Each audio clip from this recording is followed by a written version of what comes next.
momento y cuando termine le doy a grabar, a parar, ¿vale?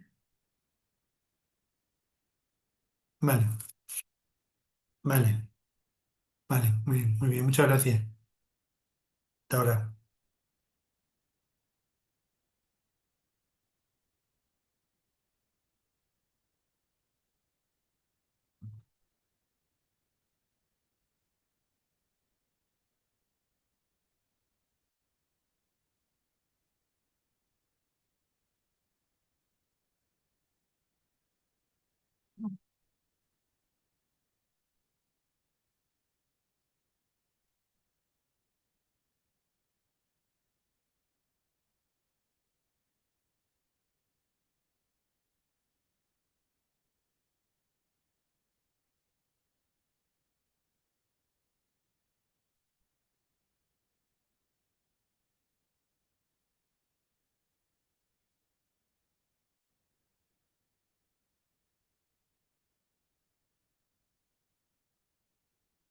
Hola, buenas tardes.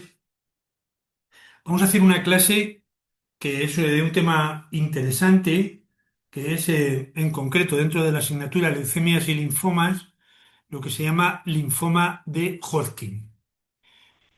Bueno, el linfoma, si os contara cómo comienza esta enfermedad o cómo se describió, pues habría que hacer referencia concreta e inicial.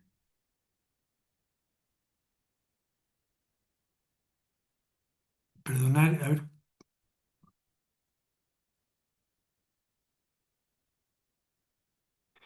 Bueno, por centrar exactamente dónde nos encontramos bajo el punto de vista de frecuencias, de incidencias y también algo de supervivencia de lo que es el linfoma Hodgkin, bueno, mirar esta diapositiva que hace referencia a el Registro Nacional de Tumores Infantiles Pediátricos de Oncología Pediátrica, que está haciendo referencia a los diferentes grupos diagnósticos y también en el periodo de incidencia. Vamos a registrar desde el año 2015 al año 2019. Y en este periodo registrado mirar cómo fue las consecuencias o cómo fue la incidencia que vimos. Lo más frecuente de todo, como conocéis hasta la saciedad, son las leucemias, incluyendo en ellas leucemias linfoproliferativas, mieloproliferativas, también se pueden incluir las mielodisplasias. El segundo gran grupo, y este representa alrededor del 29%. La segunda parte más frecuente viene de una patología que estáis viendo ahora en tumores sólidos uno, que son todos los tumores del sistema nervioso central, que en ese periodo de tiempo, este cohorte 2015-2019, se registraron 1.255 niños, con lo cual corresponde el 23%, y a la clase de la lección de hoy nos encontraremos con toda la patología de linfomas y de patología retículo-endotelial, que se registraron 662 pacientes, que representa, por tanto, el 12% del total de los tumores infantiles. Obviamente, estamos hablando de linfomas en el cual incluimos linfomas Hodgkin y linfomas no Hodgkin y otras enfermedades del sistema retículo endotelial, y por tanto la enfermedad de Hodgkin tiene una incidencia claramente más inferior.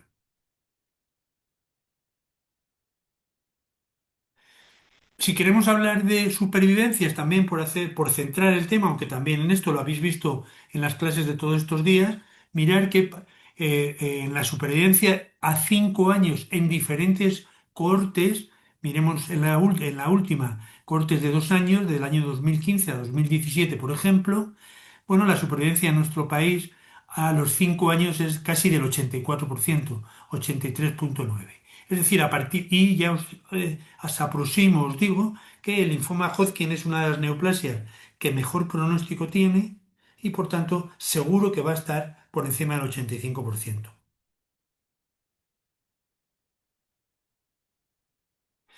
Bueno, esos son los datos que os he dicho en España, pero si nos vamos a Estados Unidos y vamos al registro 6, pues podéis ver que en el año 23, cómo es la supervivencia que tienen cuando son pacientes mayores de 15 años o pacientes de 15 a 39 años en azul, según que sean chicos o señoras y chicos o señores. y mirar que la supervivencia casi está muy cerca del 100%. De todas maneras, os voy a contar una frase ya casi de introducción. Afortunadamente, el grupo de los enfermos de buen pronóstico, o sea, que se curan, son mucho mayor que los que no se curan, pero también yo tenía un profesor ya antiguo, doctor Fernández Rañada, que decía que hay dos tipos de enfermedad de linfoma Hodgkin, los que se curan y los que no se curan. Y la verdad es que la gran mayoría de los linfomas Hodgkin se curan, pero hay un pequeño porcentaje de linfomas no Hodgkin que, a pesar de que iniciemos múltiples herramientas o múltiples episodios terapéuticos, por desgracia, las posibilidades de curarlos son bastante limitadas. Bueno, si tuviéramos que describir esta enfermedad, pues mirar que uno diría que el linfoma Hodgkin es una enfermedad que las primeras observaciones no las hace Hodgkin, sino que las hace en el siglo XVII-XVIII algunos autores, el más conocido de todos, Marcelo Malpighi, que lo veía como una enfermedad glandular y bueno, sin lugar a dudas, la enfermedad de Hodgkin, y de ahí le viene, o el linfoma de Hodgkin. También hay un poquito de controversia, y perdonad que unas veces le llame enfermedad de Hodgkin y otras le digamos linfoma Hodgkin, porque es probable que no es la misma enfermedad, o tiene muchísima expresividad la enfermedad para decir que solamente es un linfoma. Y por eso ha habido autores algunos doctores, incluso muy recientes, que lo que dicen es que debe ser considerada casi como una enfermedad de Hodgkin. Bueno, a mí me parece mucho mejor la descripción hablar de linfoma de Hodgkin. Os decía que linfoma de Hodgkin, este hombre que era un británico que no se movía por lo que era el Imperio Británico en aquella época, él lo detectó como una enfermedad que cursaba básicamente con alteraciones en el bazo y también alteraciones en diferentes glándulas.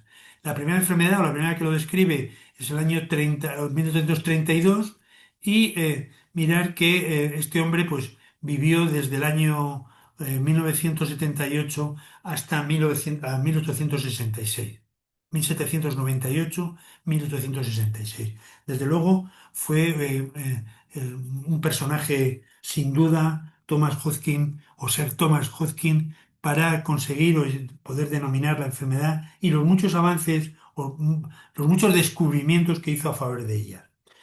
Ocurrió como tantas estas enfermedades que él descubrió la primera parte, pero fue luego otro individuo, el doctor Fox, el cual fue capaz, en algunas de las necropsias de pacientes que había estudiado el doctor Hodgkin, pudo ver cómo eran los criterios histopatológicos que tenían y él vio que había unas células que se llamaban, o que de dos individuos, dos doctores, lo habían diagnosticado previamente, que eran los doctores Reed y Stenberg, y de ahí la célula o la denominación de la célula de Reed-Stenberg. Bueno, ¿y cómo es la célula de Reed-Stenberg?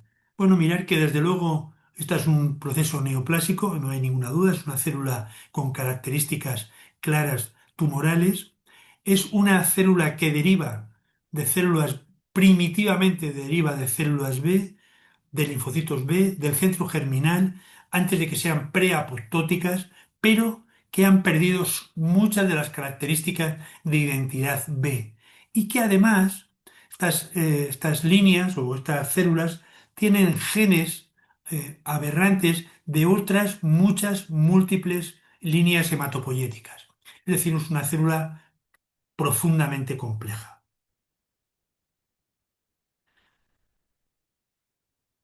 Una vez que hemos dicho cómo es la célula, deberíamos pasar a decir cómo es la clasificación. Bueno, mirar que ya la clasificación, y solamente os he puesto la última clasificación de la OMS del año 23, en la cual, que fue publicada en Leuquimia, mirar cómo básicamente se dice lo mismo que se decía ya en algunas clasificaciones anteriores.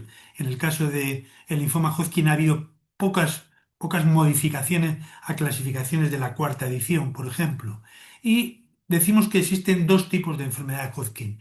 Una, lo que llamamos la enfermedad clásica, y otra que decimos que es la enfermedad nodular, la de predominio linfocítico. Bueno, mirar cómo diríamos que hay una forma clásica que encuentra o engloba todos estos tipos, tipo en esclerosis nodular, el tipo de celularidad mixta, el tipo de depleción linfocítica y el tipo rico en linfocitos, y que existe también una variante nodular que es el denominado predominio linfocítico nodular, que es una característica que es una característica histológica que deriva unas manifestaciones y una forma clínica completamente diferente. Bueno, mirar, como os lo he dicho, que cuando hablamos del linfoma Hodgkin clásico, que es de lo que vamos a hablar hoy fundamentalmente, hablamos de esclerosis nodular, celularidad mixta, depresión linfocítica y rico en linfocitos. Vale, si nos vamos a la etiología o la etiopatogenia de esta enfermedad, bueno, una primera descripción que os tengo que decir es que es una enfermedad esta en la cual se puede producir o se produce la enfermedad tanto en pacientes, sujetos, niños que son inmunofuncionantes como en aquellos que no son inmunofuncionantes y que además tienen alguna característica común.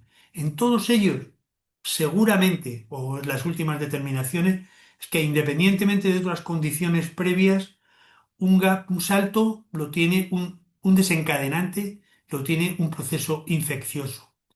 ¿Y por qué decimos esto? Porque mirad, mm, si uno revisa de aspectos epidemiológicos, encontraríamos que la enfermedad de Hodgkin ocurre en familias que viven en viviendas unifamiliares menos frecuentemente. Es decir, es más frecuente que sean viviendas plurifamiliares, es decir, que haya más posibilidades de contagio infeccioso. Es más infrecuente cuando el nivel de educación materno es alto, también probablemente porque el nivel infectivo de la enfermedad infecciosa, la que fuera, probablemente sería menor. Y una consecuencia de esto que os digo es que la eh, contagiosidad entre unos miembros de la familia será menor cuando se trata de familias pequeñas y por ende, como ocurre en muchas de estas enfermedades, que el nivel socioeconómico sea más alto, será una condición para que sea más infrecuente el linfoma Hodgkin. Todo lo contrario sería pensar que es más frecuente. Y lo que sí que conocemos seguro es la relación del linfoma Hodgkin con el virus de Epstein-Barr.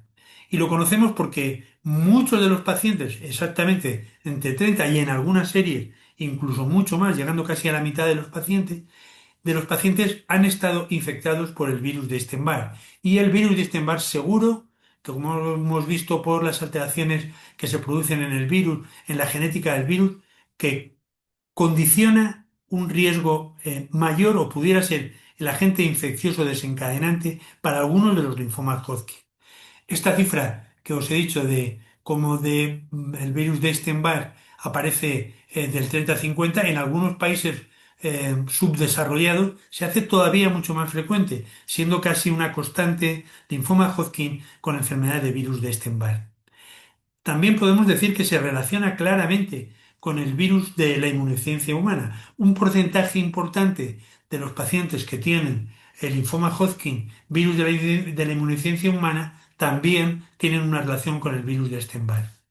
La celularidad mixta también es mayor que la esclerosis nodular.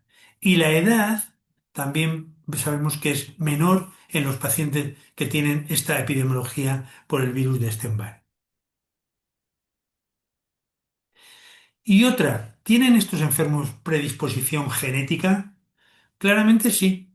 Y mirar, también lo podéis ver como hay publicaciones en las cuales hay dos hermanos que tienen un linfoma de Hodgkin, es decir, hay una concordancia en familiares de primer grado. Incluso también hay un reporte en la literatura en que se tratan de gemelos homocigotos. Y también es otro reporte frecuente que hay determinados sistemas de HLA que son claramente más frecuentes que dentro de la enfermedad de linfoma Hodgkin que no. Con todo ello, podemos estar casi seguros o seguros que una predisposición genética ocurre.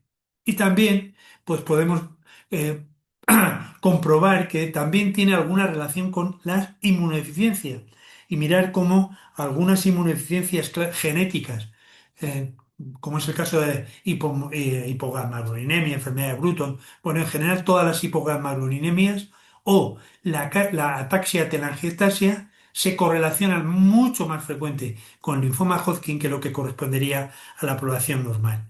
Y también se correlacionan con algunas enfermedades inmunodeficientes adquiridas. La más frecuente de todas es, sin lugar a dudas, el SIDA, pero también como algunos fármacos que se utilizan en el trasplante renal, para el rechazo de órganos, también condicionan un riesgo mayor de que pueda aparecer un linfoma Hodgkin. Siguiente punto sería conocer cómo es la presentación clínica y el diagnóstico. Bueno, la presentación clínica y el diagnóstico es un punto que podemos pasar muy rápidamente porque lo conocéis. Pues es una enfermedad ganglionar, pues podrá aparecer básicamente localización ganglionar en muchas localizaciones. Mirar cómo en el cuello y el mediastino es lo más frecuente, y os lo pongo ahí, pero también puede aparecer afectación ganglionar en otras localizaciones, en un órgano del sistema retículo endotelial que tiene unas características de estadiaje diferente, en la axila, para iliares, para aórticas, pulmones, médula ósea. Un punto para los que sois pediatras muy interesante, muy importante, es que todos los niños tienen adenopatías periauriculares, occipitales, cervicales, pero yo os llamo la atención sobre las supraclaviculares. Siempre que veáis que un paciente tiene una adenopatía supraclavicular, dura, no dolorosa, no inflamatoria, pensar que puede tratarse de un linfoma Hodgkin. Es una localización frecuente y con unas características muchas veces prácticamente únicas. Bueno, además de eso, dentro de la clínica, pues deberíamos ver que tiene una clínica general, en la cual uno podría decir que algunos de estos pacientes tienen lo que llamamos síntomas B, es decir, son enfermos que tienen fiebre, fiebre que puede ser persistente y mantenida durante más de 3 días consecutivos, pueden tener pérdidas de peso, que también la conocéis, sudores nocturnos, y luego las circunstancias de las que hemos ido hablando, adenopatías palpables, hepatosplenomegalia, compresión de la vía aérea que puede producir un síndrome de compresión mediastínico, que también un síndrome de compresión mediastínico, si es que es tumoral, pues la patología de enfermedad de Hodgkin juega un papel muy relevante a la hora del diagnóstico. Tendréis oportunidad de comprobarlo cuando hablemos de las urgencias oncológicas que pueden presentar estos pacientes. Y cómo, si tenemos un paciente que tiene síntomas B o no, y tiene adenopatías, esplenomegalia. Deberemos hacerle una evaluación diagnóstica muy sencilla también, que incluirá un hemograma, reactantes de fase aguda como la velocidad de sedentación y otros, una función renal y hepática, una fosfatasa alcalina que se puede relacionar y como una biopsia ganglionar. Otro punto de capital importancia: siempre que sospechéis una enfermedad de Hodgkin, no vale la punción aspiración con aguja fina, sino que es imprescindible hacer una biopsia ganglionar para conocer las, poder visualizar las células de red Stenberg o, sobre todo, ver cómo es la arquitectura típica de la enfermedad de Hodgkin, que da un diagnóstico muy verosímil. Bueno, mirar masa mediastínica para enfermedad de Hodgkin es de los diagnósticos que más sencillo, como pacientes con mediastino medio ocupado, que puede producir alteraciones de la vía aérea o de las estructuras mediastínicas y producir lo que os he dicho antes, un síndrome de compresión mediastínica, y como el diagnóstico, pues ya no se hace obviamente con radiografía, sino que la evaluación fundamentalmente de resonancia y en algunos casos también con TC, pues puede ver cómo son las adenopatías intratorácicas, cómo es el pericardio, cómo está la pleura, cómo está el hígado y el bazo, que nos pueden permitir o nos pueden facilitar hacer ya lo que es el estadiaje de la enfermedad. El siguiente punto que tenemos que entrar es, en el día de hoy, no se concibe que la enfermedad de Hodgkin pueda ser conocida, diagnosticada, si no es con la utilización de un PET. El PET lo que hace es que enciende los ganglios que tienen los enfermos mediastínicos o abdominales o donde fuera, con una peculiaridad muy importante. Y es que la peculiaridad del P con la 18 glucosa va a haber, como vais a ver luego, va a tener una consideración pronóstica y de evaluación del tratamiento muy significativo y muy importante. Obviamente el PET ha desplazado claramente a la gammagrafía con tendencia o la técnica que se hacía de antaño y que, como os digo, vale para el diagnóstico y lo que es más importante para el estadiaje y lo que es más importante para la respuesta al tratamiento, como vais a tener oportunidad de comprobar más tarde. Mirar cómo la especificidad, aunque la sensibilidad la sensibilidad del PET y de la resonancia o del TC, mirar que tanto en la especificidad, pero como todo, tanto en la sensibilidad, como veis ahí, pero sobre todo en la especificidad, es mucho mayor, muy superior el PET, que es la técnica diagnóstica por excelencia en la linfoma de Hodgkin.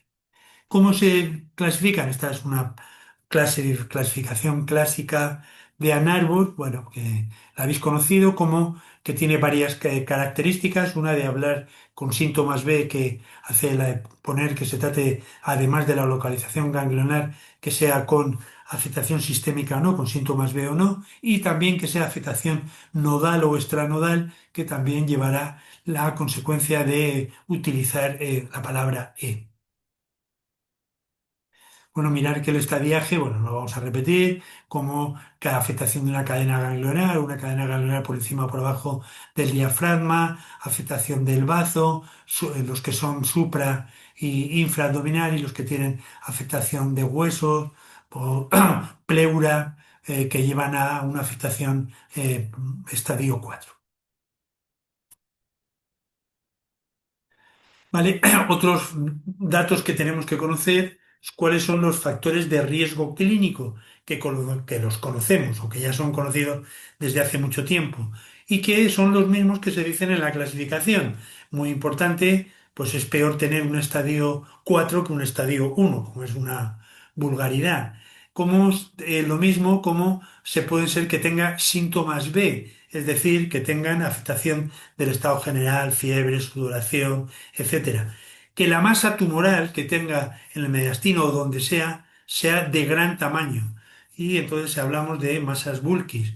Que algunos de los reactantes de fase aguda, fundamentalmente la velocidad de segmentación globular, sea superior a 30, o, como os dije anteriormente, que tenga extensión extranodal. Todo ello condiciona un pronóstico, un riesgo clínico diferente.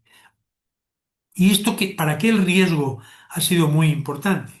Pues con el riesgo lo que hemos sido capaces es de, con algunos de los factores de riesgo que hemos conocido, hablar de que existen por lo menos tres factores, tres grupos de riesgo.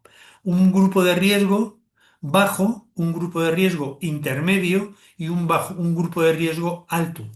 Y en ellos mirar pues el POG, el Euronet, que es el que más vamos a hablar porque es que utilizamos nosotros en Europa, en España, mirar cómo, bueno, pues en el caso de el Euronet, digamos, decimos que es el grupo de riesgo de los pacientes que tienen 1A, 1B o 2A, es decir, una cadena ganglionar, incluso cuando es A puede tener síntomas B y si no, la afectación ganglionar con 2A, condiciona un bajo riesgo. ¿Qué ocurre qué decimos que son alto riesgo? Pues alto riesgo para nosotros son todos los estadios que sean estadios 3 con afectación extranodal y con afectación también sistémica, con afectación de síntomas B o cualquier estadio 4. Y lo que no es ni uno ni otro, es decir, el estadio 1, pero que tiene afectación extranodal o que tiene también afectación extranodal, pero sin tener afectación extranodal tiene síntomas B o extranodal con afectación A, viene a ser lo que llama el riesgo intermedio. Y esto es importante porque la quimioterapia que van a recibir va a ser diferente según que se trate de bajo riesgo, de riesgo intermedio o de alto riesgo.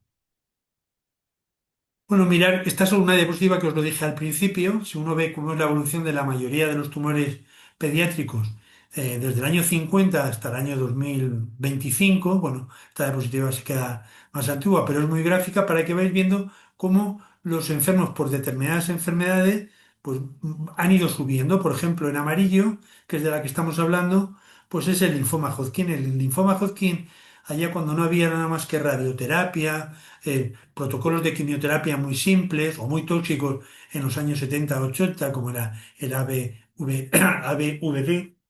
Bueno, mirar que la supervivencia ha ido creciendo de manera muy importante y que ya estamos en supervivencias de cerca o que pasan el 90% en algunos estadios y en algunos grupos de riesgo. Y que, si veis aquí, pues probablemente sea de todas las enfermedades o de las enfermedades más frecuentes, el linfoma Hodgkin es de la que tiene un mejor pronóstico. De ahí lo que os dije, que la enfermedad de Hodgkin, hay una enfermedad de Hodgkin que se cura y hay muy pocos, pero hay algunos que utilizando diferentes tratamientos no somos capaces de curar. Y en la misma, si las enfermedades de Hodgkin se curan en unos porcentajes que, como os decía, son muy importantes, en algunas a 5 años, las supervivencias son del 95% en algunos enfermos de bajo riesgo y en nuestras manos, o sea, en nuestro país, con datos de SEO. Ahora lo que se trata es de curar mejor. ¿Y de curar mejor qué quiere decir? Pues tratar a los enfermos lo menos que se pueda para que tengan los menores efectos secundarios a largo plazo, que son importantes y que le van a acompañar al enfermo, si tienen esta supervivencia de más del 90%, durante toda su vida. Es decir, es muy importante empezar a tratar a los pacientes con grupos de riesgo que ascriban, según el riesgo que tengan, a un tratamiento menos tóxico para el grupo que tiene. Bueno, mirar, las últimas diapositivas que os voy a contar son las que se relacionan con el primer Euronet. Ha habido dos, ya está cerrado. Ahora se va a comenzar muy próximamente un tercer estudio, que han ido haciéndose preguntas sobre los datos que conocíamos hace 12 años, el año 18, 19, cuando empezó Euronet. La primera es que todos los enfermos que la radioterapia es imprescindible para todos los enfermos. Este protocolo se replanteó ya conociendo que la respuesta al PEC-TAC que tuvieran podría haber un grupo de pacientes que no recibieran radioterapia como consecuencia de la buena respuesta que tuviera a 2 ciclos de quimioterapia.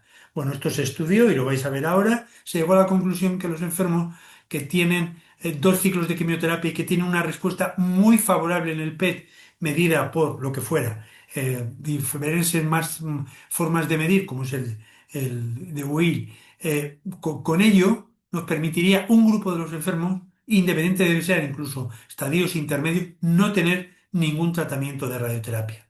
También se hizo otra pregunta de que cuál sería mejor si utilizar procarbacina o dacarbacina, que lo vais a ver luego, en aquellos pacientes que tienen estadios intermedios o avanzados, y luego también se ha ido planteando cuáles son los mejores protocolos de recaída para los enfermos con riesgos estandarizados y según la respuesta, que esto os lo contaré el próximo día. Bueno, en Euronet, mirar que decíamos que hay un grupo de riesgo que llamamos de bajo riesgo o TG1, que son enfermos con muy poca carga tumoral, estadios 1A o estadios 1B o estadio 2A.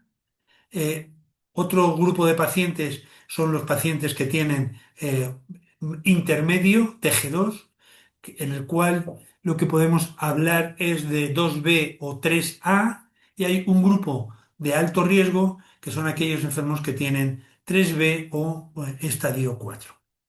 Y ello se va a plantear porque mirar que la respuesta inadecuada del PET, que es clave, esto quedaros perfectamente grabado, la respuesta inadecuada, ahora el que más se utiliza es el de Boyle. Toda respuesta de 3-4 es una respuesta inadecuada que condiciona que los 2 ciclos de quimioterapia que se le ofrecieron antes de la evaluación no fueron favorables y por tanto este grupo de pacientes con respuestas de 3 y 4 tienen que ser sometidos a tratamiento con radioterapia para encontrar una respuesta de curación similar o idéntica o parecida a aquellos enfermos en los que la quimioterapia con 2 ciclos tuvo un DAWIL más favorable con respuestas de 1 a 3 y eso le llevó a tener una situación de no tener que administrar quimioterapia. Bueno, lo veis ahí. Mirar, los pacientes hacen quimioterapia o EPA, vincristina, etoposído, adriamicina y procarbacina, y mirar que se randomizan en 2 situaciones, los que tienen una respuesta inadecuada o los que tienen una respuesta adecuada. Cuando se trata de un estadio 1 con respuesta adecuada, los 2 ciclos o EPA conlleva no tener ningún tratamiento más. En el caso de cuando estamos utilizando Euronet, cu- podríamos cuantificar aquí que los enfermos que tenían una respuesta inadecuada, todos iban a tener que recibir quimioterapia eh, y se randomizaban a utilizar 2 ciclos COP o 2 ciclos COPADAC. Y en el estadio 3, en vez de utilizar 2 ciclos COP o Copadac, utilizar 4 ciclos COP o 4 ciclos Copadac. Y en el caso de estos pacientes, llevarían un tratamiento de radioterapia. Bueno, esto es la logística de cómo es el protocolo. Tampoco tiene interés para vosotros. Sí que en el Euronet tenéis aquí cómo es el comportamiento bajo el punto de vista de supervivencia, mirarlo aquí en azul y rojo, los pacientes que tienen respuesta inadecuada a la radioterapia tienen una supervivencia menor que aquellos enfermos que tienen una respuesta adecuada a la supervivencia, pero que han seguido continuando el tratamiento. Han sido enfermos con intención de tratar. Mirar que unos se van, como veis aquí, al 90% y los enfermos con adecuada respuesta sin radioterapia y los enfermos con la supervivencia a 60 meses con inadecuada respuesta, pero con radioterapia, los enfermos tienen del 87%.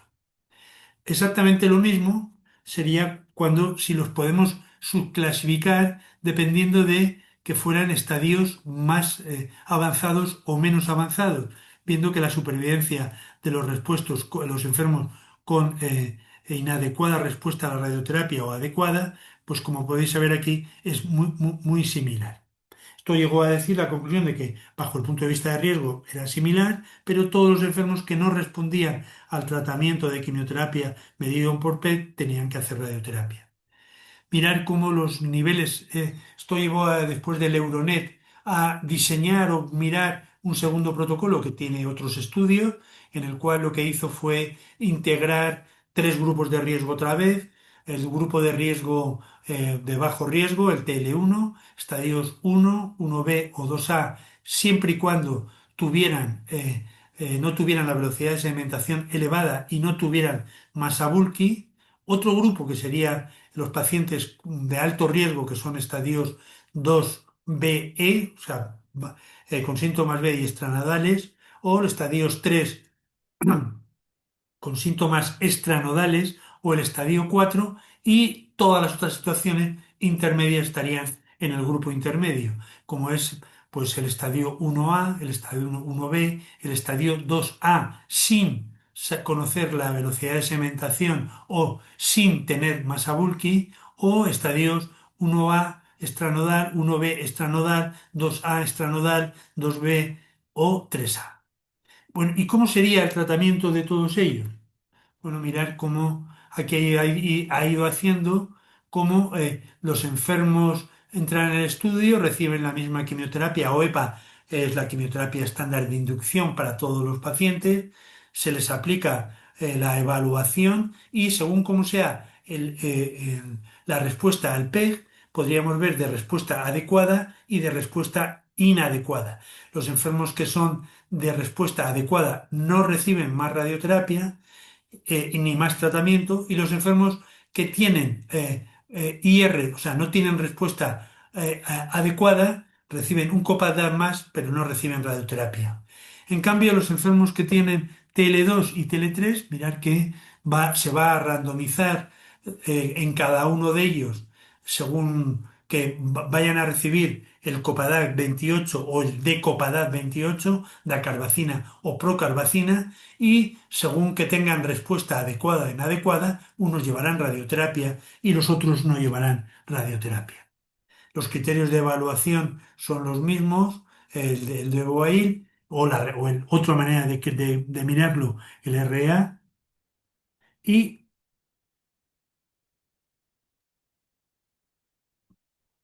pues lo mismo del protocolo, mirar cómo es un protocolo de Kodak, y al final la respuesta de muchos de ellos es que esta que tenéis aquí,